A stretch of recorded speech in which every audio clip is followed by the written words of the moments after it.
Senhora Presidente, senhoras e senhores senadores, amigos de Mato Grosso e do Brasil que nos assistem e nos ouvem pelos instrumentos de comunicação, pelos meios de comunicação da Agência Senado, amigos das redes sociais.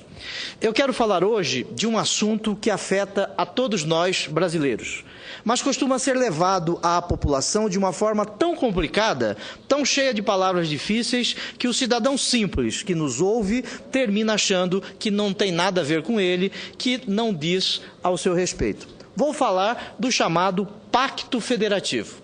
O que é isso, senhora Presidente? O que significa o Pacto Federativo? Para que o senhor Hortêncio, lá um simples trabalhador, um agricultor do distrito de Açari, em Barra do Bugres, no estado de Mato Grosso, ele possa entender. Nós vivemos em uma federação, como todos sabemos. Nós precisamos discutir as relações econômicas e as relações dentre as atribuições ou funções entre a União, os Estados-membros e os municípios. Esta relação entre a União, os Estados-membros e municípios é que se denomina de Pacto Federativo. Nós vivemos no Brasil hoje uma centralização de poder na pessoa jurídica chamada União Federal.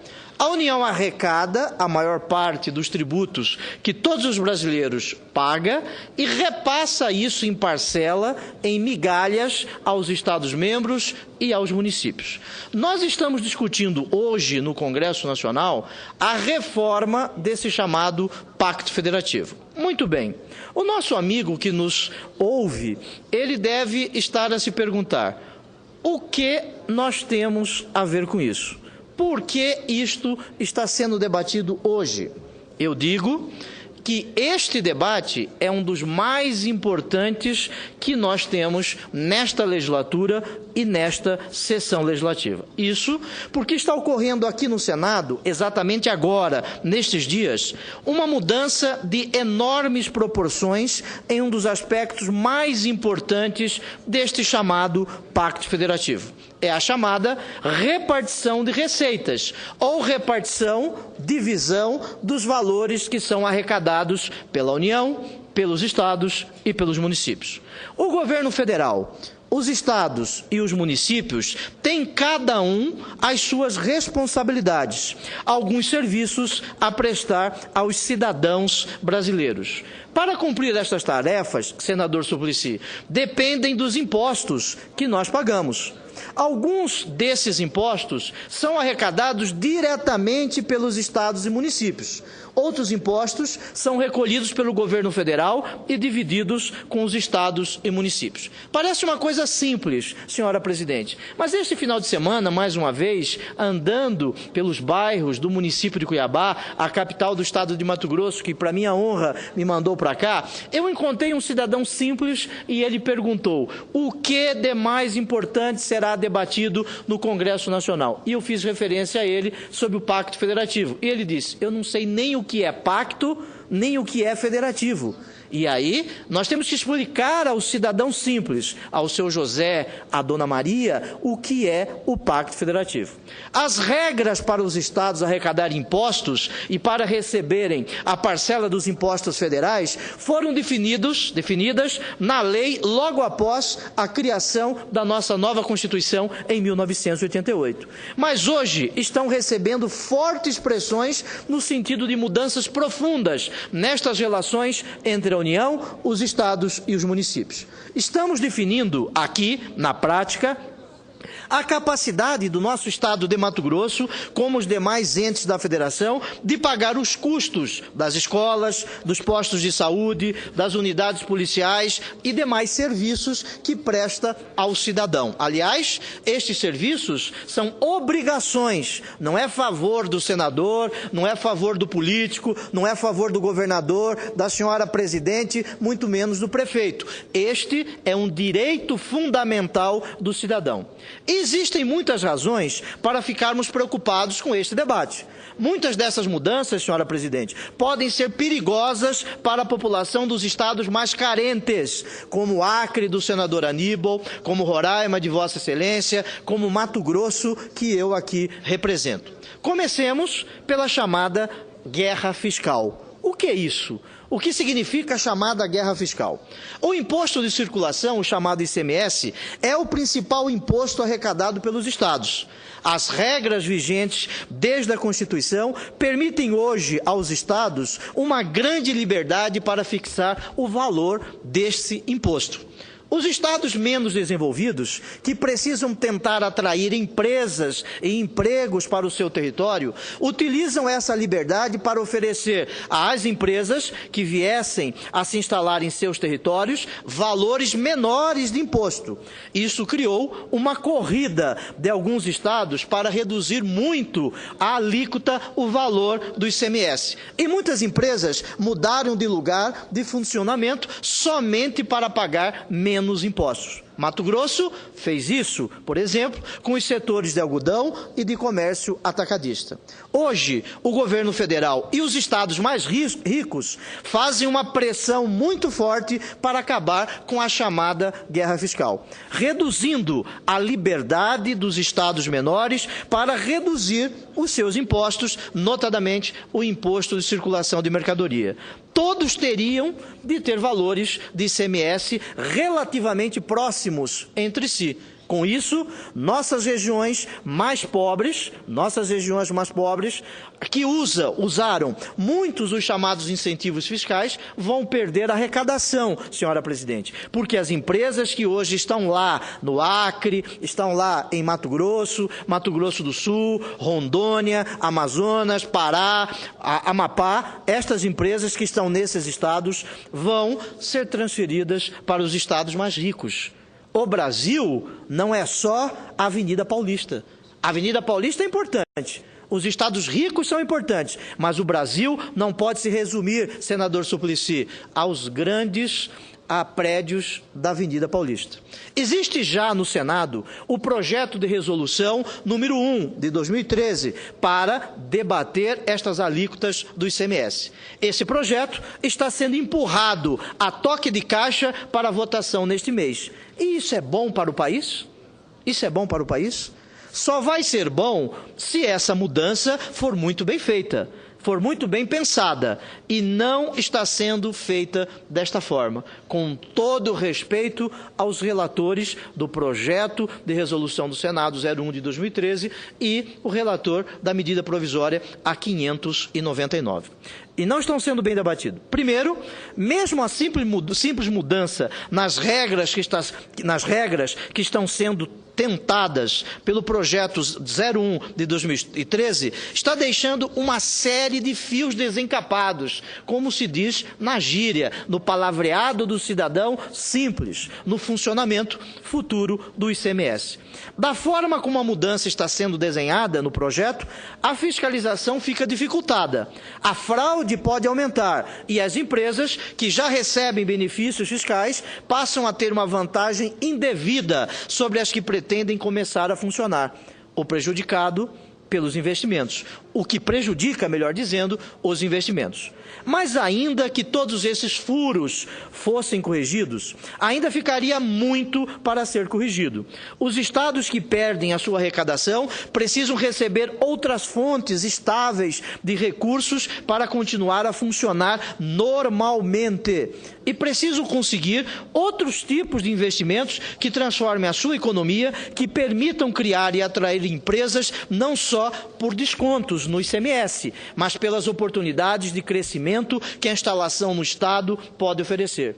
O governo federal oferece fazer isso pela medida provisória, que eu acabei de fazer referência, a 599 de 2012, que autoriza a União a compensar algumas perdas dos estados mais pobres, com as mudanças no ICMS e destina mais recursos para desenvolver as regiões mais atrasadas. Senhora presidente, eu peço um pouco mais de tempo, se for possível. Aqui também a ideia é boa, mas o que é feito na prática pela medida provisória não é suficiente. E ela, com todo respeito, ela se encontra mal desenhada, senador Suplicy. Para minha honra, concedo uma parte a Vossa Excelência. Prezado senador Pertacks, a Vossa Excelência, aqui traz uma reflexão muito importante, visando que a federação tenha um desenvolvimento mais equitativo. Eu tenho a certeza de que todos nós, paulistas, também queremos o desenvolvimento o mais equitativo possível para todos os brasileiros e para todos os estados.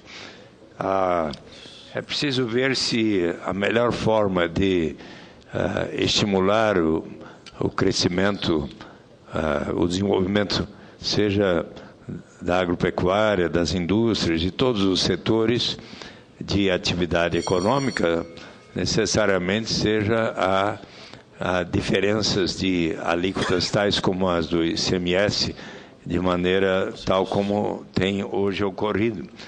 Mas eu acho que os argumentos de Vossa Excelência devem ser pesados, assim como também outras soluções que estão sendo objeto de diálogo nesses dias, ainda mais agora com a presença dos governadores de Estado que vieram dialogar conosco, assim como todos os secretários de Estado. Nós tivemos ontem a oportunidade de ver uma diversidade de opiniões muito interessante dos secretários de Fazenda. Ainda vamos ouvir mais alguns deles e os próprios governadores. Então, eu espero que, como brasileiros que todos somos, poderemos chegar a uma solução de bom senso e equitativa. Sim. Meus cumprimentos à contribuição de Vossa Excelência. Muito obrigado, senador Suplicy. Nada contra São Paulo. Aliás, eu já fui procurador do Estado de São Paulo, defendendo os interesses da Fazenda de São Paulo. Agora, Vossa Excelência bem sabe que nós não podemos tratar aqueles que são desiguais de forma igualitária. Nós temos que tratá-los de forma desigual, porque senão nós estaríamos perpetuando a desigualdade. E Vossa Excelência bem sabe que esta questão, ela já levou a guerras. A Guerra do Chá, em Boston, nos Estados Unidos, nas 13 ex-colônias americanas, é uma guerra que surge a partir das alíquotas tributárias. Oxalá que nós não tenhamos algo assim no Brasil. São Paulo é a locomotiva do Brasil. Agora, o Brasil não é só São Paulo. Os estados mais pobres, esses estados menos desenvolvidos, eles também contribuem para o desenvolvimento do Brasil. Aqui também, senhora presidente, a respeito da medida provisória 599, a ideia é boa, mas o que é feito na prática pela medida provisória é insuficiente e mal desenhado. Primeiro, a compensação de receitas aos estados que perdem ICMS está cheia de armadilhas, limites de valor e de prazo que não dão garantia alguma, senhora presidente, que os recursos que, por exemplo, para Mato Grosso, para Roraima, para o Acre, hoje arrecadada, dentro da lei, para pagar os serviços que presta, serão mantidos. Nós não temos essas garantias. Aqui me faz lembrar um ditado de Mato Grosso que diz assim: faz-me rir. É algo que faz me rir. A compensação que o governo federal vendeu não é o que ele está entregando. A proposta de desenvolvimento regional da medida provisória é ainda pior. Além dos recursos que oferece serem poucos e sem nenhuma certeza de que serão realmente entregues pelo governo federal, o que ela propõe é basicamente aumentar os recursos para emprestar para empresas nas regiões mais atrasadas. Ora, isso não vai desenvolver coisa nenhuma. Hoje, nós todos sabemos que existem centenas de milhões disponíveis para empréstimos, mas parados nos bancos que operam os fundos constitucionais do Norte, do Nordeste e Centro-Oeste. A questão não é falta de crédito, é sim de interesse das empresas e de condições do empreendedor oferecer o patrimônio exigido pelos bancos como garantia destes empréstimos. De nada adianta, senhora presidente, abrir mais dinheiro para empréstimos. Essa é a única resposta do governo federal a todos os problemas da economia de hoje. E não está funcionando em lugar nenhum. Afinal, todo empresário que tomar empréstimos precisa gerar negócios para pagá-los depois. Esses recursos, e já encaminho para o final, senhora presidente, esses recursos que a União oferece para desenvolver os nossos estados precisam ser usados muito mais para projetos públicos de infraestrutura, transporte, ciência e tecnologia. Esses é que são os grandes gargalos que precisamos vencer. Em Mato Grosso, por exemplo, consertar e duplicar as nossas principais rodovias federais e estaduais, trabalhar a respeito das hidrovias, das ferrovias, fazendo com que o nosso estado possa o nosso Estado possa efetivamente, senhora presidente, fazer com que os nossos produtos cheguem ao mercado internacional a preços competitivos. E já encerro agora, senhora presidente. E não param por aí as mudanças. Os estados têm direito pela Constituição Federal a uma parte dos impostos federais. É o fundo de participação dos estados. É o fundo. As regras para distribuir essa parcela para cada estado estão sendo reformuladas por determinação, inclusive do Supremo Tribunal Federal. Precisamos, os estados menos desenvolvidos, nós precisamos aqui nesta casa, na Casa da Federação, fazer a defesa para que possamos mudar os critérios paramétricos que fazem a divisão do chamado Fundo de Participação dos Estados. Encerro, senhora presidente, dizendo que é este debate sobre o Pacto Federativo que me perguntou um cidadão muito simples na cidade de Cuiabá, na capital do estado de Mato Grosso, é algo muito complexo, mas nós temos o veso, né? Nós temos, assim, a utilidade de sempre complicar o que é complexo e fique cada dia mais complexo. Eu, como senador do estado de Mato Grosso, não concordo que o nosso estado continue ajudando o Brasil e o Brasil